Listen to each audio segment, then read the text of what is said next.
Today in 12th science chemistry chapters transitions and inner transitions element. This chapter is the very basics for your chemistry understanding purpose, and in this chapter we study about the point in case of d orbitals as well as f orbitals. d orbital काय f orbital काय या संदर्भाबद्दल आपल्याला माहिती व्यवस्थितरित्या समजून घ्यायची. तर f orbital मध्ये लेंथेनाइड एक्टिनाइड सिरीज असते. d ऑर्बिटल हा मिडल पोझिशनला असतो, मिडल लेवलला असतो. हे काल समजावून सांगितलं. s हा लेफ्ट साइडला आहे, d हा मिडल आणि p हा राइट साइडला आहे. खाली f ऑर्बिटल. d ची कॅपॅसिटी असते 10, d0 ला स्टॅबिलिटी असते, d5 ला पण स्टॅबिलिटी असते आणि d10 ला स्टॅबिलिटी असते. मग जर d ऑर्बिटल आपल्या इतर d2 d3 d4 आला तर त्या ठिकाणी स्टॅबिलिटी नसते ऑक्सिडेशन स्टेटची, हे लक्षात घ्यायचं आहे. ज्या मूलद्रव्यांचं जर d0 अथवा d5 अथवा d10 असं इलेक्ट्रॉनिक कॉन्फिगरेशन आलं त्या ठिकाणी स्टेबल ऑक्सिडेशन स्टेट असते, हे लक्षात घ्यायचे आपल्याला आज. तर यापूर्वी आपण काही क्वेश्चन घेतले स्कॅंडियम्स, काल पण आपण काही क्वेश्चन घेतले व्हॅनेडियम्स आणि टिटॅनियमच्या बद्दल. आज आपल्याला क्रोमियमच्या बद्दल व्यवस्थितरित्या समजून घ्यायचं आहे. क्रोमियम हा मूलद्रव्य थोडासा वेगळा आहे. त्याचं इलेक्ट्रॉनिक कॉन्फिगरेशन पण आपल्याला यापूर्वी ऑब्झर्व्ड इलेक्ट्रॉनिक कॉन्फिगरेशन घेऊन दिलेले चार्ट्स मध्ये आपले तुम्ही बघा, व्हिडिओ मध्ये समजावून सांगितले टोटल. आणि हे एकमेकांवर आधारित क्वेश्चन असतात, ते आपल्याला समजून घेता आले पाहिजे, हे महत्त्वाचं आहे. इलेक्ट्रॉनिक कॉन्फिगरेशन द्यायला कोणत्या विद्यार्थ्याला हार नाही, हे लक्षात घ्यायचं. कसं द्यायचं काय ते आपण आता समजून घेणार आहोत. तर d ऑर्बिटल्स कॅपॅसिटी किती असते 10 असते. d0 d5 जर इलेक्ट्रॉनिक कॉन्फिगरेशन त्या आयॉनचं क्रोमियमचं असेल तर त्या ठिकाणी आपल्याला एक्स्ट्रा स्टॅबिलिटी किंवा स्टेबल नेचर आपल्याला सांगायचं, बरोबर. तर therefore due to this formation d orbital completely uncompletely filled to form the different oxidation state in the chromiums. d ऑर्बिटलचं फिलिंग हे आपल्याला कंप्लीट इनकम्प्लीट होच्या कारणामुळे आपल्याला वेगवेगळे ऑक्सिडेशन स्टेट असतात क्रोमियम मध्ये, हे लक्षात घ्यायचं. तर आजचा questions, explain the different oxidation state of chromiums +1 +2 +3 +4 +5 +6. एवढे ऑक्सिडेशन स्टेट काय आहेत त्या क्रोमियम मध्ये, हे आपल्याला आज काही पूर्वक समजून घ्यायचं आहे. मग त्यासाठी प्रथमतः क्रोमियमचा ॲटॉमिक नंबर माहिती असणं आवश्यक आहे. d ऑर्बिटल मध्ये किती असतात क्रोमियमचा ॲटॉमिक नंबर 24 आहे. काय 24. ॲटॉमिक नंबर म्हणजे काय तर अनुक्रमांक हे आपल्याला समजून घ्यायचा आहे. मग त्यामध्ये +1 +2 +3 +4 +5 +6 हे ऑक्सिडेशन स्टेट का असतात त्या क्रोमियम मध्ये, हे आपण समजून घ्यायचं. तर आपल्याला the observed electronic configuration of chromium is chromium atomic number 24 equal to argon. argon हा कोणता निष्क्रिय मूलद्रव्य, निष्क्रिय वायू आहे, झिरो ग्रुप एलिमेंट आहे. and this formation atomic number किती 18 असतं, 18. मग आपण काय करणार या क्रोमियमचं इलेक्ट्रॉनिक कॉन्फिगरेशन समजून घेऊया. ब्रॅकेट मध्ये लिहिले argon 18 3d5 d capacity 3d असते सिरीज अकॉर्डिंग टू अबाउट नुसार 3d असते, त्यानंतर 4s ऑर्बिटल असते.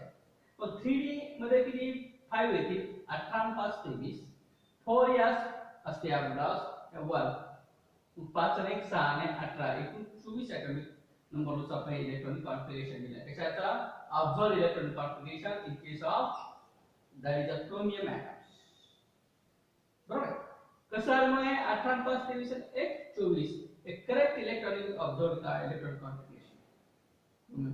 त्याच्या आधारे आपल्याला ह्या ऑक्सिडेशन स्टेट आहेत वेगवेगळ्या भिन्न ते आपण समजून घ्यायचं आहे. मग d0 आणि d5 असेल तर स्टेबिलिटी असते, काय असते स्टेबल नेचर असते d0 and d5 असेल तर काय स्टेबल असते stability.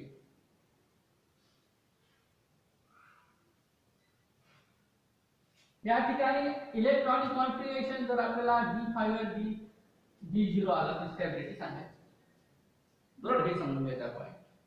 Now different oxidation state of chromium is +1, +2, +3, +4, +5, +6 due to the loss of electron. Plus म्हणजे काय? Loss of electron. Minus म्हणजे काय? Gain of electron. हे लक्षात द्यायचं. Loss. त्या loss of electron ला दुसरं एक नाव आहे काय? Oxidation state. समजतं ना? बरोबर आहे? And these are chromium +1 has extra stability. Due to this formation, the electronic configuration of a d5 parameter आपल्याला तर chromium ions +1 असं त्या ठिकाणी d5 nature stability stable nature parameter d5. D orbital at chromium +6 ions has a d0 stable formations. Therefore, ह्या मध्ये आपल्याला +1 आणि +6 ला स्टेबिलिटी सांगायची काय? स्टेबिलिटी का? कारण की त्या ठिकाणी d बिकम या ठिकाणी 0 आपल्याला d5 होतं आणि या ठिकाणी काय आहे d0 होतं म्हणून स्टेबिलिटी पॅरामीटर. या वेगवेगळ्या जे काही ऑक्सिडेशन स्टेट आहे +2 +3 +4 +5 ह्या अनस्टेबल सांगितल्या काय आहे unstable. Therefore, the another point with the help of above electronic configuration ह्या electronic configuration क्या है chromium 24 argon bracket में argon 18 3d5 4s1 we get the oxidation state stable or unstable. That is the chromium plus ions 1 ions, chromium plus 2 ions, chromium plus 3 ions, chromium plus 4, chromium plus 5 and chromium plus 6. Therefore,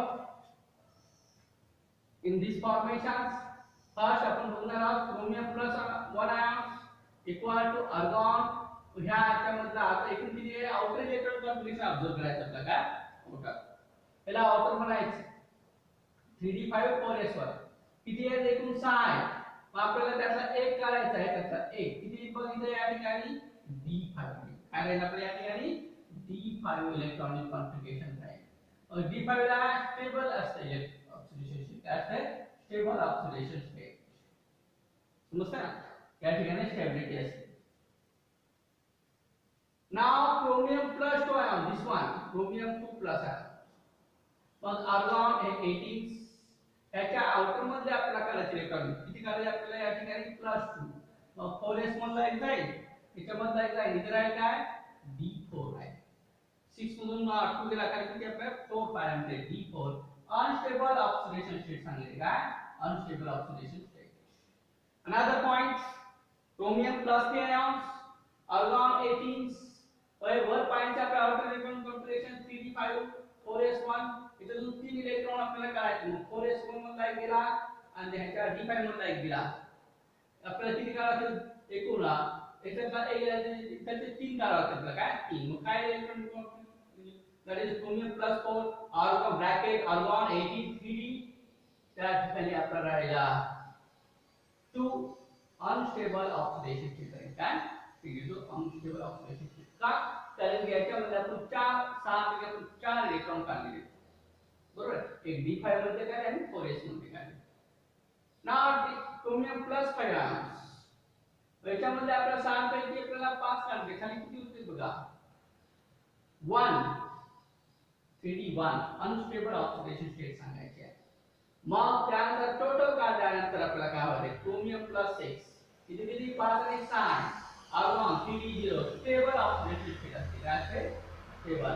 या ठिकाणी unstable सांगायचे आपल्याला या ठिकाणी पण unstable nature आहे इथे पण अनस्टेबल आहे इथे स्टेबल आहे हे लक्षात घ्या. Therefore chromium plus 1 and chromium plus 6 have stability oxidation state due to this d5 and d0 orbital electronic configurations formations in a chromium and chromium plus 2 plus 3 plus 4 plus 5 are unstable oxidation state. क्या सांगितलं आपल्याला unstable oxidation state to करून दाखवायचं आहे according to electronic configuration. ह्या कारणामुळे आपल्याला वेगवेगळ्या ऑक्सिडेशन स्टेट असतात काय +1 +2 +3 +4 +5. d ऑर्बिटल हे कंप्लीट फिट होत नाही त्याच्यामुळे आपल्याला पाहिजे तो d ऑर्बिटल 0 and 5 ला स्टॅबिलिटी असते आणि बाकीच्या ठिकाणी अनस्टेबल पॅरामीटर त्यामुळे आपल्याला एवढे आपल्याला electronic that is oxidation state सांगायचे क्रोमियमचा +1 +2 +3 +4 +5 +6. याच्यामध्ये तुम्हाला ओळखता आलं पाहिजे अकॉर्डिंग टू इलेक्ट्रॉनिक कॉन्फिगरेशनचा ऑब्झर्व ही कोणती स्टेबल आहे मग या ठिकाणी +1 आहे आणि दुसरी कोणती आहे +6 बरोबर आहे बाकीच्या कशात आपल्याला अनस्टेबल हे अवस्था आहे हे आपण ह्याच्यावरून आपल्याला समजतो तर ह्या आउटर इलेक्ट्रॉन कॉन्फिगरेशन सगळ्यात महत्त्वाचं आहे बरोबर कोणता आहे 3d5 4s1 याच्यामध्ये क्रमतः आपल्याला +1 काढल्यानंतर किती या ठिकाणी इलेक्ट्रॉन कॉन्फिगरेशन ते समजून घ्यायचं याच्यामध्ये आपल्याला 1 काढायचं काय आपल्याला तर 6 वरून गेला खाली किती होते आपल्याला बघा 5 एवढेच आहे ठीक आहे ना 4s मधला 1 काढून टाकायचा याच्यामध्ये +2 मधला याच्यामधून आपण काढायचं किती आहे 2 खाली किती होते आपल्याला बघा 3d2 मध्ये आपण 3d4 राहायचं काय 3d4 6 आहे काय तर 4s1 मध्ये ना याच्यामध्ये नाही गेलं कळायला हो त्यानंतर 3 काढायचं मग एकूण 6 आहे त्यामध्ये 3 आले बरोबर आहे इकडचे 1 आणि इकडचे आपल्याला 2 काढायचे त्यानंतर 4 मग आपल्याला या ठिकाणी 6 आहे त्याच्यात 1 गेला आणि आपल्या इकडचे आपल्याला काढायचे 3 एकूण 4 होतील आपल्याला मग त्यानंतर आपल्याला 3d4 ला आपल्याला 3d2 नेचर फाय म्हणजे काय 3d5 ला आपल्याला इथं 6 आहे त्याचे 5 आहे तर इथं 1 आहे फक्त 3d1 हे दोन्ही समजतं एवढं काही हार्ड क्वेश्चन आहे ऍक्च्युली बरोबर आहे आणि 3d6 ला टोटल 5 and 6 इथं d0 आहे काय d0 मग d0 असं आणि d5 असं स्टेबिलिटी सांगायची आहे म्हणून आपल्याला एवढ्या ऑक्सिजन शेल असतात +1 +2 +3 +4 +6 हे कशामध्ये असतं आपल्याला क्रोमियम हा ऍटम पाहिजे क्रोमियम प्लस आणि ऑक्सिडेशन स्टेट आहे ती लक्षात घ्यायची आपण क्रोमियमचे ऑक्सिडेशन स्टेट घेऊन दिला बघा तुम्हाला त्यामध्ये +1 आहे +2 आहे +3 +4 +6 and +1 and +6 कशामुळे ते स्टॅबिलिटी ऍटम आपल्याला सांगायचे okay now this is your answer explain the declared oxidation state of chromium atoms atomic number 24 +1 +2 +3 +4 and +6 okay short मध्ये आपल्याला समजून सांगितलं आधी आपल्याला इकडे डिटेल मध्ये जो दिलेला आहे हे लक्षात घ्यायचं ओके